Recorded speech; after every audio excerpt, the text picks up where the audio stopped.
So, good morning, everybody. Good afternoon. This is Erev Kodesh, and it's also Chomad, same as well. Modern Smaha. Now, what you say? We'll wear white shirts. So, a little bit under the weather.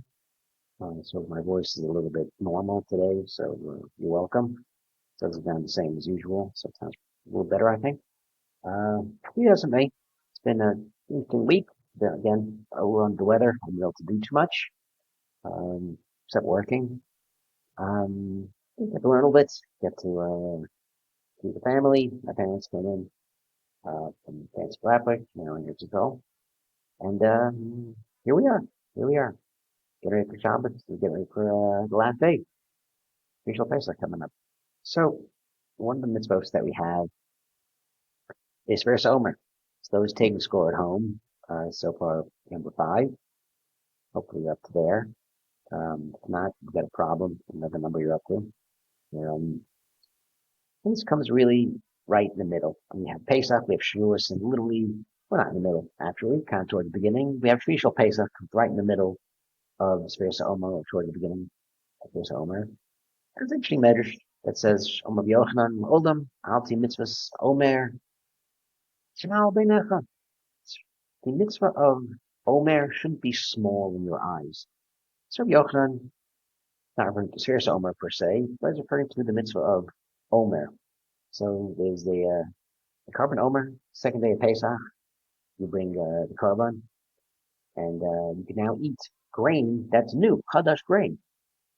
For 6 months you have to eat grain from before Rosh Hashanah. And once you bring the carbon Omer, which was some barley, nothing too exciting, I guess. Um, Small carbon, the mincha, the whole thing. And now everyone could, all over the world, everyone could eat from the new grain. Fantastic. And people nowadays do that. Some people in America don't do it. Israel do it. The machmir to do it. Some people may go not to do it. Let's not go crazy with this. But the question is, what's the purpose? What don't make it small in your eyes? Because Shadim mitzvahs Omer Zocha Abram Liyershis Eretz Canaan. Yochanan says, because of this mitzvah, Omer Abram Zocha to get Eretz Yisrael.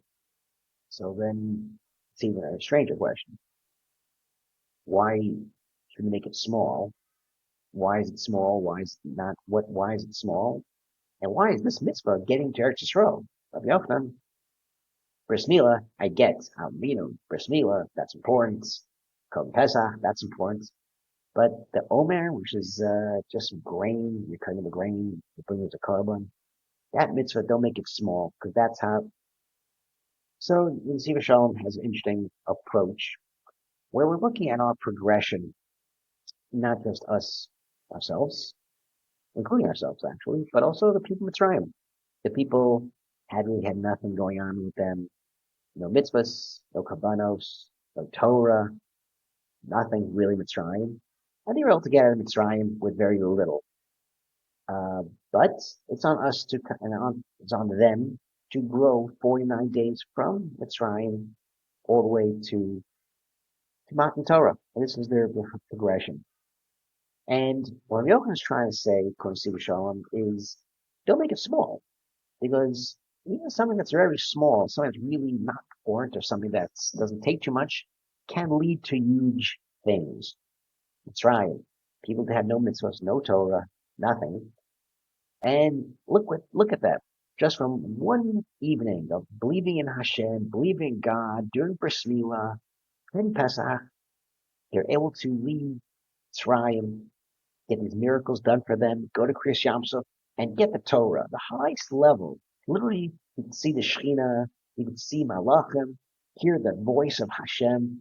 You went from nothing, literally nothing, to the highest level that a person could ever reach in 7 weeks, and started from something very small. As Steve Shalom says, this is literally what our progression is from Pesach to Shavuos. But a little change though, because Pesach, the Jewish people are on a high level. They bring the carbon Pesach, they take the Avodah Zarah, and sitting around a table, Pesach nights, the miracles happening around them, the horrors are dying, they have a carbon Pesach. You think that's the moment of Kriyas Torah. Why doesn't Hashem give the Torah at Krias Yamsuf or right outside Mitzrayim? What's the 49 days? And the Siv Shalom says the way Mitzrayim worked is there's this revelation, great revelation, Pesach nights, but it goes away. And now it's on you to get to that high level again. Pesach nights, 99.9% of the high level that we got to was from Hashem. We didn't do much. We didn't bake matzahs. We didn't clean the houses. We didn't know what hummus was. They didn't know anything. So the Jewish people get these miracles handed to them from almost nothing from Hashem on nothing on our behalf. But the Torah is all our work. It's 7 weeks of intense preparation for Torah, preparation for Adam Chavera Midos, preparation to be Tahor, on the path to be Kadosh. These preparation is all on us. And this is this progression that we go from something that's very small on our behalf to huge efforts. And this is, Mr. Shalom says, this is the point that Yochanan is trying to make, is that don't belittle something that's very small. Cherish something very small because it could lead to huge, huge, huge things. And this is what it is. We start the 7 weeks, the carbon omer, some grain, and we finish this 7 weeks later with shtei halechem, two beautiful, huge loaves of bread, which is the carbon sebar, and the kohanim eat from it. And this is what it goes to. So it starts from ma'achal behema, it starts from barley, which animals eat, and the transformation 7 weeks later to where the level that we're using fine sifted flour. This is the progression of not just barley and oats and bread. This is ourselves. And this is what the point is. And literally, this is kind of the idea of the Spheres of Omer, and particularly the lesson at Krias Yamsuf. When the people are freaking out and crying, Hashem says, so they should travel. And the question always, every year, everyone's the question is, should daven? We're always davening. We're supposed to daven. Oh, daven? Certainly. Shouldn't take the Tehillim. Travel. Point is, the Jewish people are different now. In Mitzrayim, you had to cry out to Hashem. Mitzrayim, the Anchu, like Tzaku Shavasam.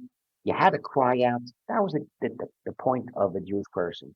But when a Jewish person understands a little bit better how to connect to Hashem, what Hashem really requires is our motor nefesh, is action. That's what Krias Yamsuf is. Mitzrayim, it was great to cry out. That was very important. When it comes now to Krias Yamsuf, you need Mesiras Nefesh. Who's going to jump into the water? Who's going to take the next step? Anyone could daven. It's doing the action that is required now. And as we kind of move our way from Mitzrayim all the way to Krias Torah, more is expected of us as we go through 7 weeks now to get the Torah. We want to increase our learning, increase our midos, adam chavero. We want to increase our davening, our Mesiras Nefesh, our chesed. We don't want to be at the level of Mitzrayim people where, okay, Hashem did most of the work. We want to be the ones to initiate and bring the Kedusha down. Where Mitzrayim and Pesach, it's kind of like Shabbos, where Hashem lifted us up. Tag is when we're the Kadosh ones, and we want to bring the Shekhinah to us, that we're setting the tone really on the Chag. And that's kind of what we want to do. So don't take these small things small. Every little lesson is important. Every little idea that starts off from Nisan, we want to go through Iyar, get the Sivan, and have it grow. Every little idea, whether it's a Chabura, learning something, we want to take a small idea and hopefully make it bigger, and hopefully have a very meaningful Shavuos, but at least at now, have a very meaningful Shri Pesach, and have a great Spheres of Omer. Shabbat Shalom.